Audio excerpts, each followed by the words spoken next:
This is your 2021 first ever Kia K5, replaces the Optima, launches the 5th generation. I really like the car, specifically the turn signals. I'm gonna skip the front end for now. This to me wins turn signal of the year. Not even close, nothing else comes close. Look at it, it's a line and it goes down and it curves around, it goes up. It's just such a beautiful design. Kia's been on such a roll lately and it's just unreal. So that's perk number one right up front. Nice thin headlights, nice thin grille as well. And another perk, it's a tiger nose pattern, but just there's so much design in here.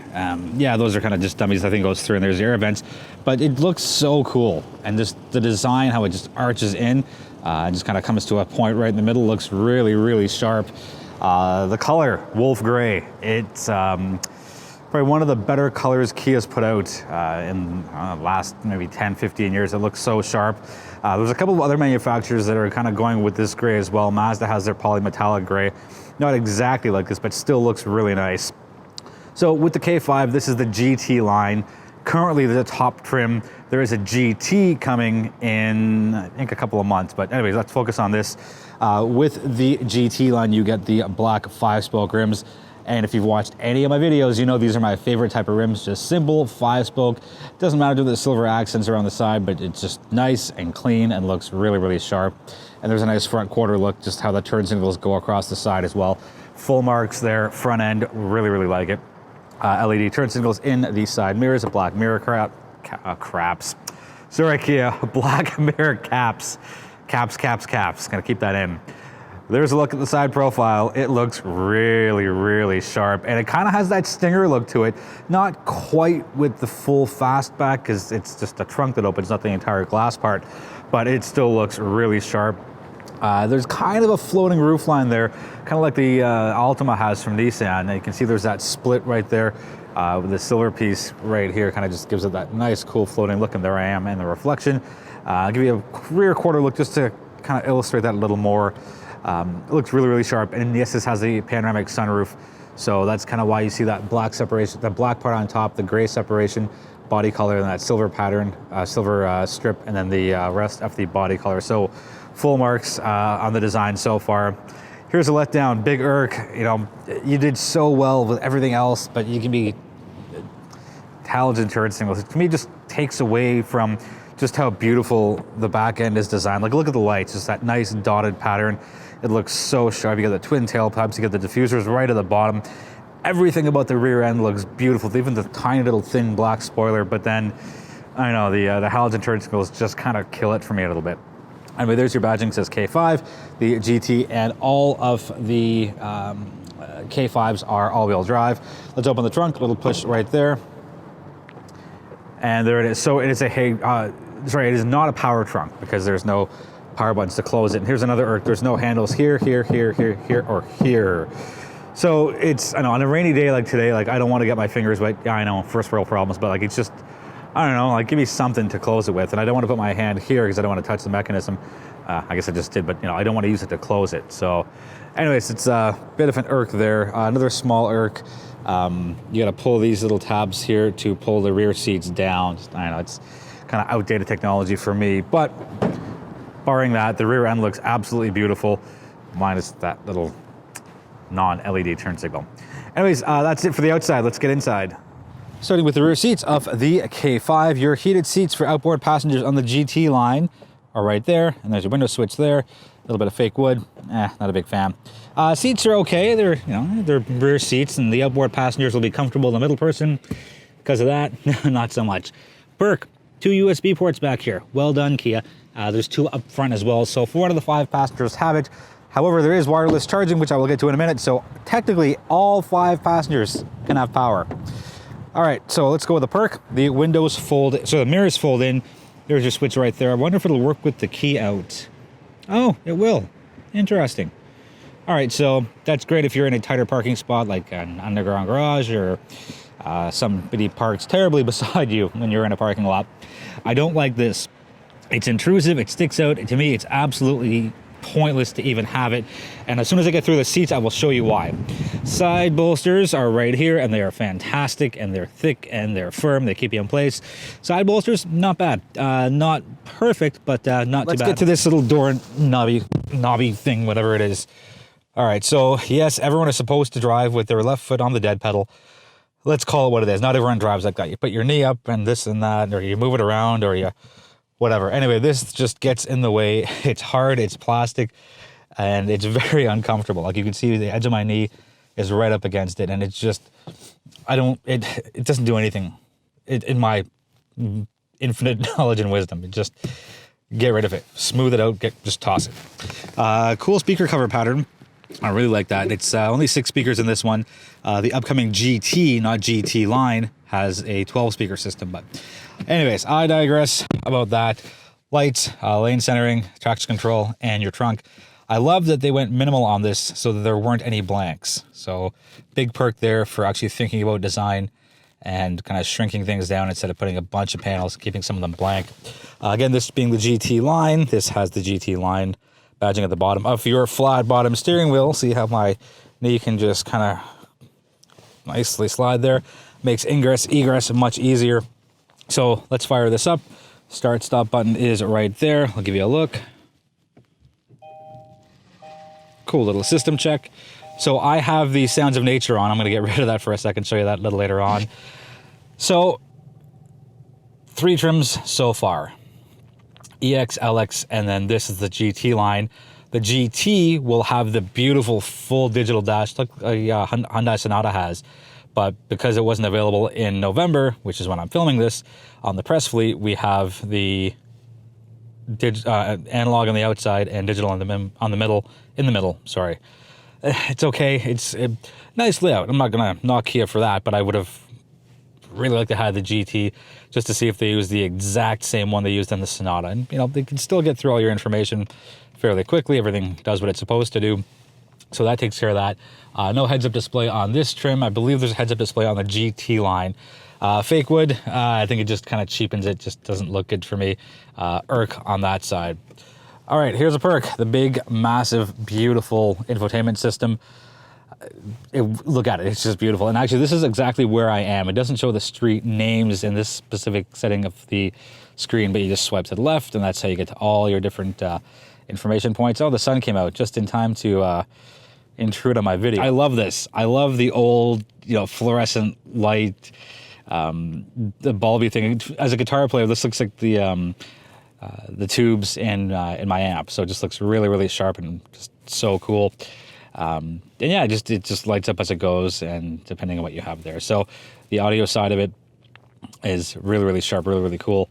Let's go to media for a sec. I don't think I have my phone hooked up. Do I? I don't, which is good. Anyway, so CarPlay and Android Auto as well. Very nice move. So that's the infotainment system. Thank you for a volume knob.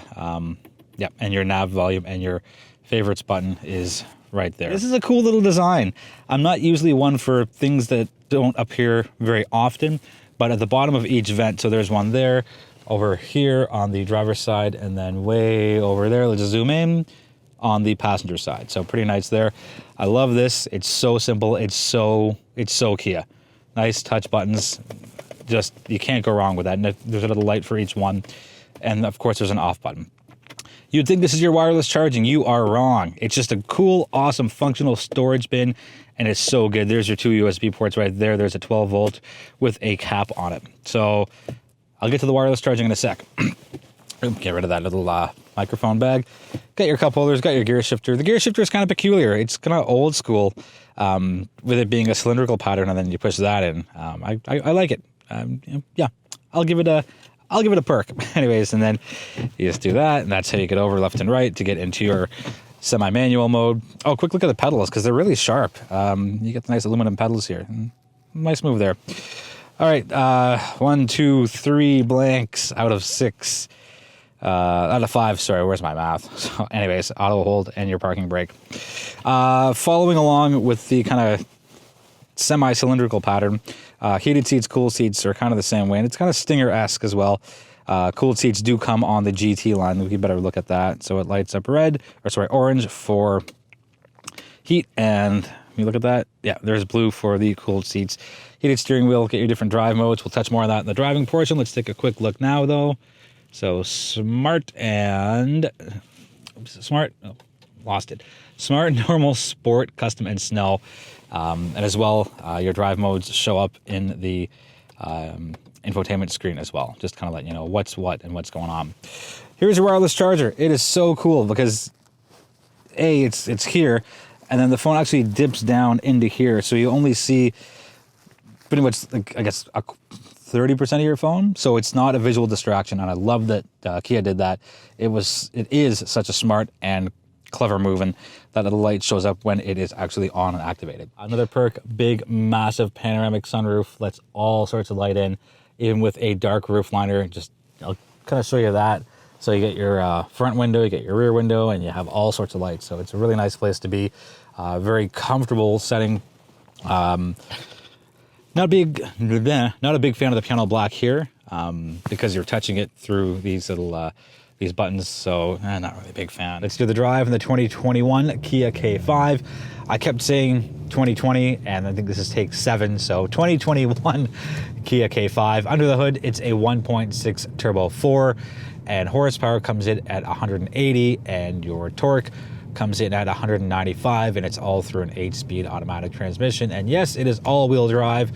Great job on making it all-wheel drive. Canadian climate's just, it's cold and snowy and rainy and slushy, and the all-wheel drive absolutely makes a difference. There is a GT coming, which sits above. So there's LX, EX, GT line, and then GT, and the GT is going to have a massive engine. I think it's 290 horsepower, and torque comes in a little over 300, and that's supposed to land at the, I think, either end of 2020 or the first month of 2021. As of November 15th, which is the day I'm filming this, it's not on the media fleet, so this is the top trim that they have for us at the moment. But I think it'll be interesting to see who goes for the GT over the GT line as far as bells, whistles, and features, and most importantly, power goes. On the road, K5 does really well. It's lower, it is longer, it is a little wider, so it definitely has that lower center of gravity compared to the outgoing Optima, and you feel it. At least I feel it anyway. I feel very planted going around turns, whether they're slow turns like going into my driveway, or some other higher speed turns on the big curves on highways when you're kind of being pushed 90 degrees over through an on-ramp, off-ramp, or whatever it is. But driving dynamics are really, really sharp. The engine's relatively quiet, which in turn makes the cabin pretty quiet. Lots of wind noise has been blocked out. So on the noise, vibration, and harshness side of things, the K5 is really, really well put together, and it's just a nice, serene place to be. For the 4 out of the 5 drive modes I've tried, they've been really, really good, especially sport mode. Really just tightens things up and remaps things for you to allow you to get a real exhilarating feel out of the K5. Regarding fuel consumption in liters per 100 kilometers, we are at 9.2 on city streets, 6.9 on the highway, and your blended total comes out to 8.2. All of this runs on 87 octane, which is pretty good for a turbo engine. Not the first time Kia's done this, and I think it's just a great way of them to engineer the engine so that you get lots of performance out of it without having to spend more on premium gas. The trim ladder, it is LX to start, and then you go up to EX, which is pretty well equipped, and I think that's going to be the volume seller. And from there, you bump up to the GT line. Now, there's only, I think it's $3,000 as of middle of November, as far as the difference between the EX and the GT line. And what you get with the GT line is you get a power passenger seat, so it doesn't have to be fiddling around with manual controls. If you've got various passengers or 3 or 4 different people sitting in your car, you get cooled seats up front, which is a pretty big thing. You get the 18-inch gloss black wheels, you get a leather steering wheel, and you get heated outboard seats for the rear passengers. And most importantly for me, what is worth all the money alone is the 10.25-inch infotainment screen. It is just so crisp, it's clear. The backup camera is just gorgeous. It is so high def that it's on par with luxury brands. And I know that they probably pulled some of it from the Genesis lineup, Hyundai Kia Genesis. Yes, they're 3 separate silos, but they're still living in the same building. That's kind of my way to describe that. But GT line is what I would get. I don't know if I need all the power that the GT has with the extra bells and whistles, but based off the LX, EX, and GT line, I would go GT line. It gives you the most amount of value. And I think it's only mid-30s as far as pricing goes. And check websites, check your local dealer. Just, prices change all the time. Is there anything wrong with the Kia K5? Not particularly, except it's in a class of vehicle that's seeing declining popularity. And sedans are not going to die. They're just never going to regain the popularity that they had during their peak. Everybody wants an SUV or a crossover or a CUV, and they want to sit higher up, and they want the comfort of having, the convenience of having a hatch or a tail end that opens up really, really wide. And I know the Stinger does that as well, but we're here with the K5, so let's focus on this. I like sedans. I'm a hatchback guy first and foremost, but I would have to say sedans are my second choice. And then as a third choice, I would go for SUV, CUV crossover. It's just that low to the ground feeling, not unsafely low, like that's a supercar low, but obviously lower to the ground in a sedan than you would be in a crossover. I just like having that feeling of being lower down. I just feel more connected to the road. And for me, it's just a better driving experience. And I had a Mazda 6 from March, April, May, and June during the height of the initial wave of the pandemic. And that kind of made me fall in love with sedans all over again.